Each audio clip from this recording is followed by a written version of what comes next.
Hey there, Belmont Bears. I am here today again to read Louisiana's Way Home by Kate DiCamillo with the permission of Scholastic. I know it's been quite some time since you and I have met together to read this book, but I wanted to give you guys some time to catch up because I know there's been a lot of assignments sort of coming at you, grades being posted, things like that. So I didn't want to overwhelm you with chapters, but I'm here today again to get caught up with our reading and to remind you a little bit about where we left off. We left off in chapter 20, where Louisiana had gone to Reverend Obertask's office to talk to him and try to see if there'd be any way that he could take away the curse of sundering, right? And he kind of disappointed her and told her that he didn't have much power to do that, but that he was happy to listen to her story and just sort of be there for her. And so that's sort of where we left off. And she left Reverend Obertask's office in the end of chapter 20. Okay, and she was a little bit disappointed, and she was telling him that she might visit him again at some point, but she didn't really think that she was going to, right? And so she's already met Burke's family, remember, and his mom was baking those 17 cakes for the cake competition, and Louisiana was really happy about that. Okay, so we're going to go ahead and start chapter 21. Don't forget, as always, that you can jot anything that you're thinking as we go, any ideas that you have, and I'll give you something to jot about at the end of our chapter today. All right, chapter 21, here we go. Burke and I were in the woods. We were sitting together under a tree, and Clarence was somewhere where I could not see or hear him. But I knew he was there because he did not ever go too far away from Burke. And that was nice. That was comforting.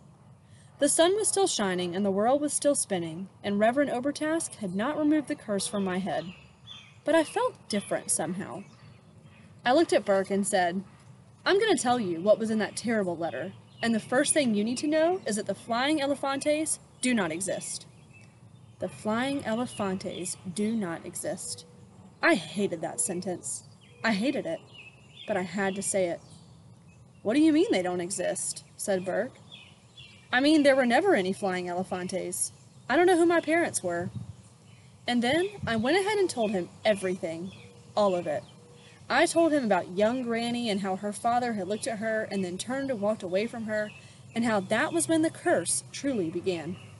I told Burke about how Granny found me in the alley and picked me up. I told him that she was only someone who had found me and that I was not related to her at all. I told him that whoever Granny was, she was gone now, that she had left me and that I was alone in the world. Dang, said Burke when I was done. Well, I guess the good news is that if she ain't no relation of yours, then the curse ain't your curse. What? I said. It ain't your curse. It ain't on your head after all. I'm not cursed, I said. I reckon not, said Burke. Not the way I figure it. I laid down in the grass. The world was suddenly spinning faster and faster. Who was I without the flying elefantes? Who was I without Granny? And who was I without a curse upon my head? I felt as light as air. I felt as insubstantial as the ghost of a cricket. Maybe I don't exist at all, I said to Burke. You surely do exist, said Burke. I know it for a fact. He looked over at me, and then he stood up. He whistled, and Clarence came flying to him and landed on his shoulder. Stand up, Louisiana, said Burke. No, I said. You gotta stand up. No, I said again. The winds of fate had deposited me in the alley of the Five and Dime, and then the winds of fate had picked me up and put me in the woods in Georgia, and that is where I was staying. I was never gonna move again. I was worse off even than Pinocchio, a wooden puppet, who at least had a father who loved him and kept searching for him, not to mention a blue fairy who showed up from time to time.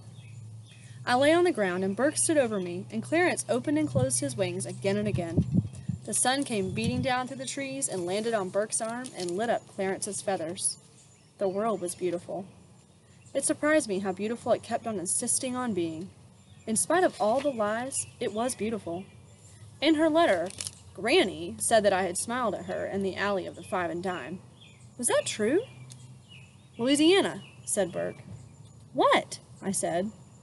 Don't you want to go and find your Granny? No, I said. I don't think so. I don't know what I want. I don't know who I am. Okay, said Burke. All right, we'll figure this out. Didn't you say you had a dog and a cat and friends in Florida? Buddy, Archie, Ramie, Beverly. Yes, I said. Didn't you say Florida was where you belonged? Yes, I said. Well, all right then, said Burke. You need to go home. Burke was right. I needed to go home. I stood up. I said, What direction is Florida again? Burke rolled his eyes. He said, I'll help you, all right? I'll go with you. Me and Clarence both. We need us a map and a bus schedule, and we'll go to Florida. First, we went to the Goodnight Sleep Tight to collect my belongings, but the door to room 102 was locked. And when we went into the motel office, Bernice told Burke to get out. You thief, she said. Leave here immediately. I'll wait on you outside, Louisiana, said Burke. Bernice's hair was still in curlers. My goodness, I was tired of seeing those curlers. I was tired of seeing Bernice, too. What do you want? She said to me. I'm here to collect my belongings, I said. No, said Bernice. Your grandmother has absconded, and I do not want to hear whatever hard-luck story you might have about that. I don't want to hear any of it. You will get your suitcase when the bill is paid, and the bill will only be paid when you have sung at the funeral. I stared at Bernice's head. I concentrated on one curler in particular, and stared at it just as hard as I could. I stared death rays into that curler. I'm not afraid of you, I said. Good, said Bernice. And I'm not afraid of you either. I'm tired of people taking advantage of my good nature. I wondered what good nature she was talking about. The funeral is at noon tomorrow, she said. Everything I owned was in that suitcase, and I did not have the energy for a battle of the wills. Fine, I said. I will sing at the funeral. You bet you will, said Bernice. Be here at 11:30 tomorrow morning. Okay, I said. And maybe as an extra special surprise for me, you will actually remove the curlers from your hair. I walked out of the office, and Burke was waiting for me. He had gotten me peanuts from the machine. I can't leave yet, I said. I have to sing at the funeral tomorrow, or else I can't get my suitcase back. And I can't leave my suitcase behind because I've already left too many things behind. That works out fine, said Burke. It'll give us time to plan out the whole thing. You can stay at my house tonight and tomorrow night, and we can leave early on Saturday morning. I said, Yes, that's exactly what we'll do. We will leave. I felt a sudden wave of weariness. My goodness, I was tired of leaving places. For someone who did not actually have a curse of sundering on her head, it seemed to me that I was involved in quite a bit of sundering.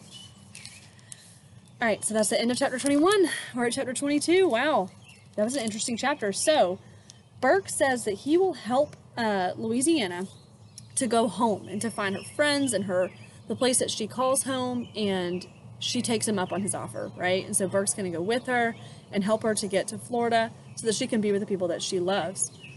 I want you to think this time for your jot about how Louisiana might be feeling again. I know we've reflected on that a couple of times.